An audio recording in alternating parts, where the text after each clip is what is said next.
বনের গভীরে এক গভীর সন্ধ্যা নামছে। সূর্যের শেষ আলোর কিরণগুলো গাছেদের মাথার উপর থেকে বিদায় নিতে যাচ্ছে। দূরে দূরে পাখিরা ধীরে ধীরে ঘরে ফিরছে। বনের প্রাণীরা সবাই আজকের দিনের ক্লান্তি ভুলে সন্ধ্যার নীরবতা উপভোগ করছে।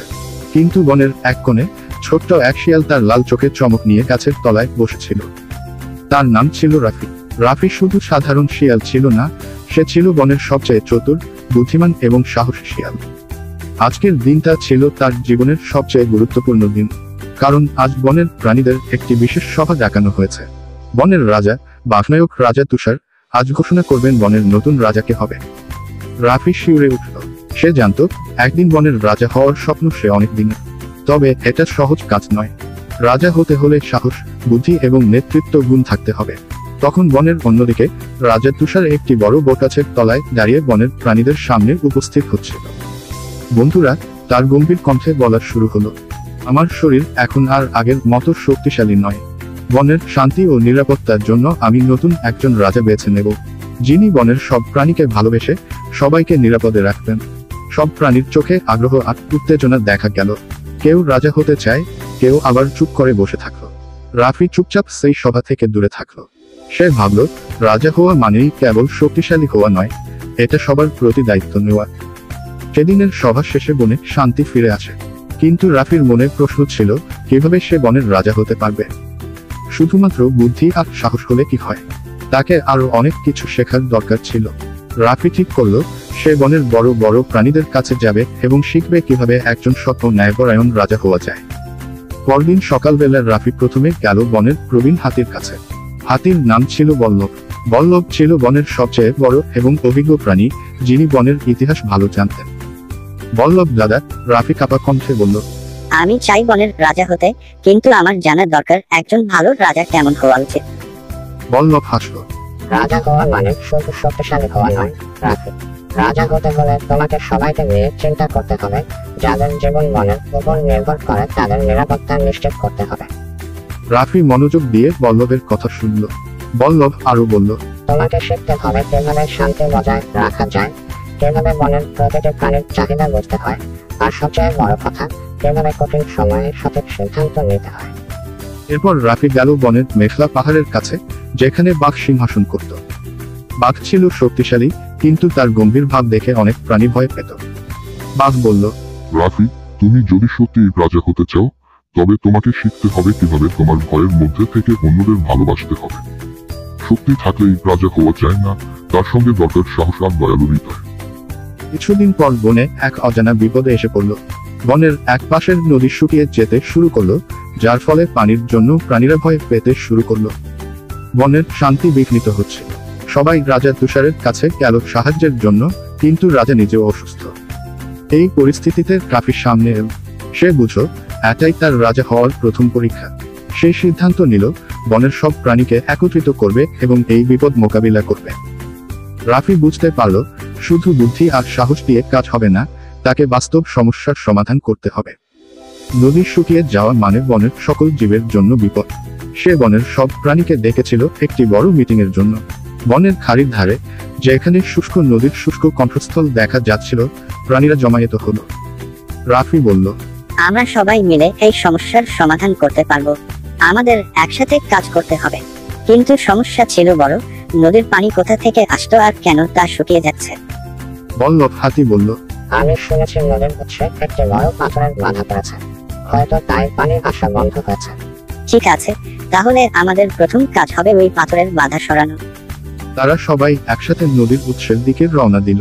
পথটা কঠিন, খাড়া পাহাড় আর ঝর্ণার ধারে সাবধানে হেঁটে যেতে হলো। অবশেষে তারা পৌঁছালো নদীর উৎসস্থল, যেখানে দেখতে পেল একটি বিশাল পাথর নদীর পানি আটকিয়ে দিয়েছে। কিন্তু পাথরটা নিজেরা সরানো সম্ভব নয়। রাফি ভাবল, কেউ শক্তিশালী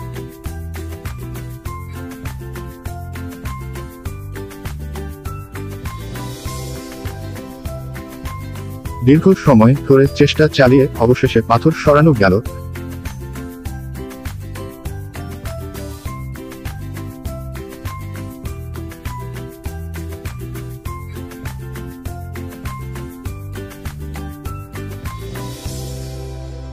এই ঘটনায় বনের সবাই রাফিকে দেখে নতুন চোখে।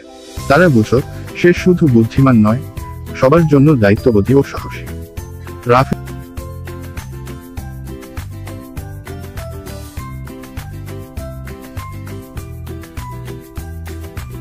রাফি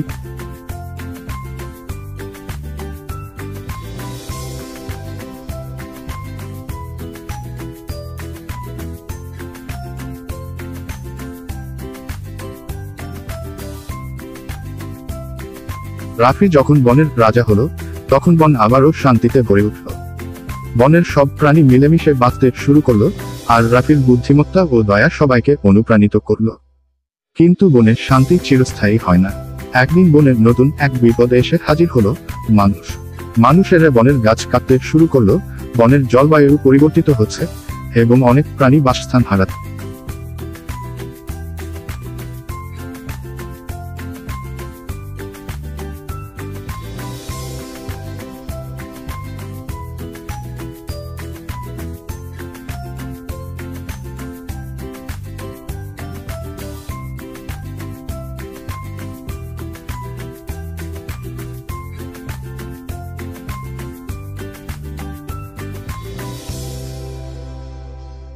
রাফি একটি প্রতিনিধি দল নিয়ে মানুষের গ্রামে গেল।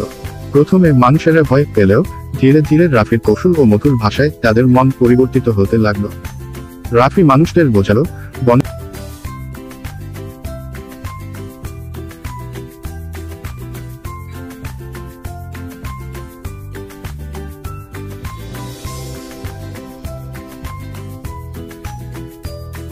এরপর মানুষ ও প্রাণীদের মধ্যে বন্ধুত্ব শুরু হলো।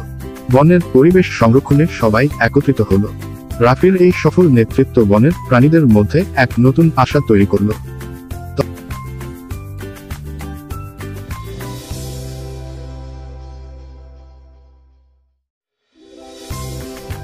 রাফির শান্ত শাসন চলছিল, বনের প্রাণীরা নিরাপদ আর সুখী ছিল। কিন্তু একদিন সন্ধ্যায় বনের একদম গভীরে অদ্ভুত এক গর্জন বেজে উঠল। বাতাসে মৃদু শীতল হাওয়া বইতে শুরু করলো এবং গাছেদের ছায়ায় যেন অন্ধকার আরো ঘনিয়ে এলো।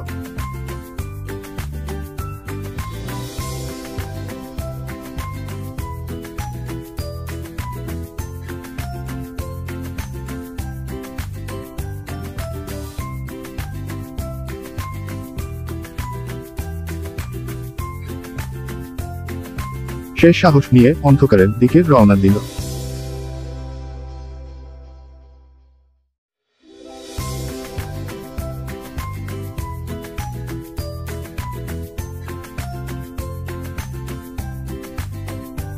রাফি হাঁটতে হাঁটতে দেখতে পেল অন্ধকারের মধ্যে এক বিশাল ছায়া মেঘের মতো ছড়িয়ে পড়ছে।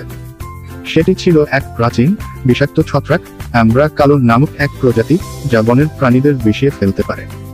এই ছত্রাকের বিস্তার বনের প্রাণীদের ধ্বংসের শিকার করতে পারে। রাফি বুঝতে পারল তাকে এই ছত্রাকের বিস্তার রোধ করতে হবে। সে দ্রুত বনের বিভিন্ন প্রাণীকে খবর দিল এবং সবাই মিলে পরিকল্পনা করল। ছত্রাকের বিস্তার বন্ধ করতে রাফি শেয়াল, খরগোশ, হরিণ সবাইকে নির্দিষ্ট স্থানগুলোতে গিয়ে পাথরের নিচে পড়া ছত্রাকগুলো পরিষ্কার করতে বলল। আর হাতিরা বড় বড় পাথর নিয়ে ছত্রাক এঁকে দিতে সাহায্য করলো যাতে সেটা ছড়াতে না পারে। এই কাজে সবাই মিলে একসাথে কাজ করলো, কিন্তু এর জন্য সাহসও দরকার ছিল, কারণ ছত্রাকের বিষ তাদের ওপরেও প্রভাব ফেলছিল। রাফি নিজে সর্বপ্রথম ছত্রাকের কাছাকাছি গিয়ে পরিশ্রম করলো, সকলের জন্য উদাহরণ স্থাপন করলো। অবশেষে ধীরে ধীরে ছত্রাকের বিস্তার থামলো, বনে আবার শান্তি ফিরে এলো। বনের প্রাণীরা রাফির সাহস এবং নেতৃত্বকে অভিনন্দন জানালো। রাজা রাফি বুঝতে পারল একজন সৎ রাজা শুধু শক্তিশালী হয়ে হয় না, বরং সে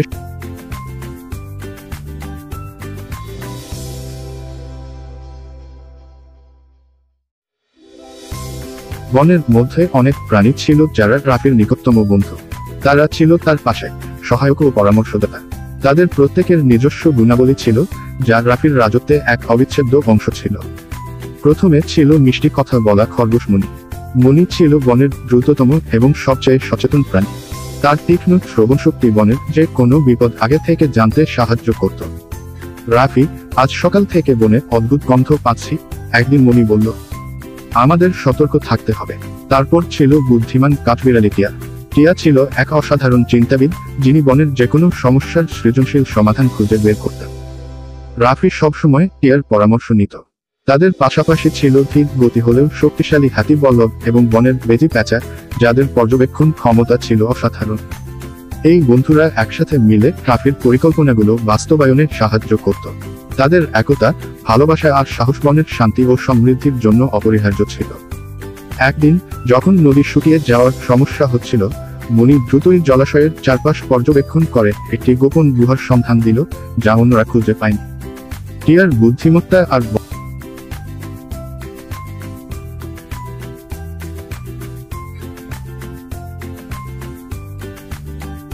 রাফির রাজত্ব দিন দিন শক্তিশালী হচ্ছিল। কিন্তু একদিন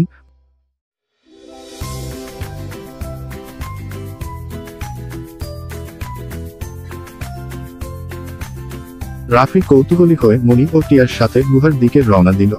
গুহার মুখ খুলতেই ভেতর থেকে ভীষণ শীতলতা এবং রহস্যময় আলো ছড়িয়ে পড়ল। গুহার ভেতরে তারা দেখতে পেল একদল প্রাণী যারা বনের প্রাচীন নিয়ম কানুন মেনে চলে। তারা নিজেকে বলতো বনপুরুষ, যারা বনের গভীর রক্ষক। বনপুরুষদের বয়স অনেক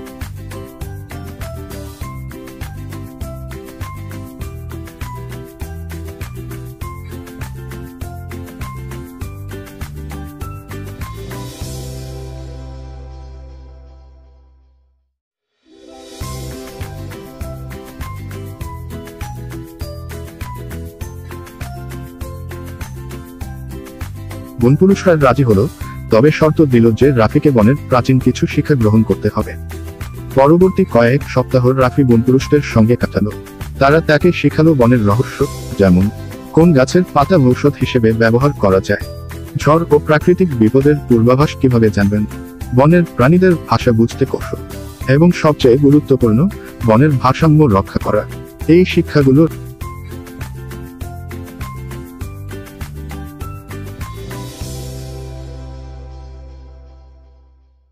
বনের শান্তি ধরে রাখতে রাফি বুঝলো মানুষের সঙ্গে ভালো সম্পর্ক গড়ে তোলা জরুরি। তাই সে সিদ্ধান্ত নিল মানুষের গ্রামে গিয়ে তাদের সঙ্গে কথা বলবে। একদিন রাফি মণি ও টিয়াকে নিয়ে গ্রামের কাছে গেল। মানুষেরা প্রথমে ভয়ে পেত,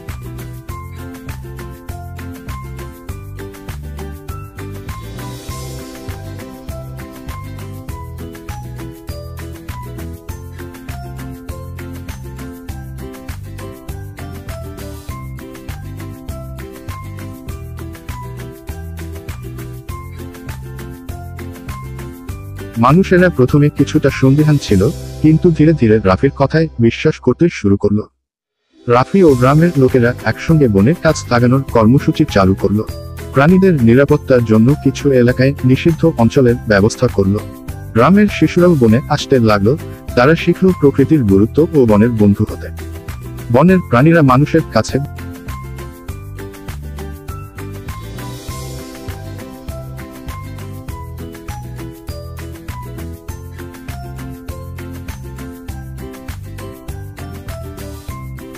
রাফির মুখে মৃদু হাসি ফুটল, কারণ সে জানত মৈত্রী বনের দীর্ঘস্থায়ী শান্তির মন্ত্র।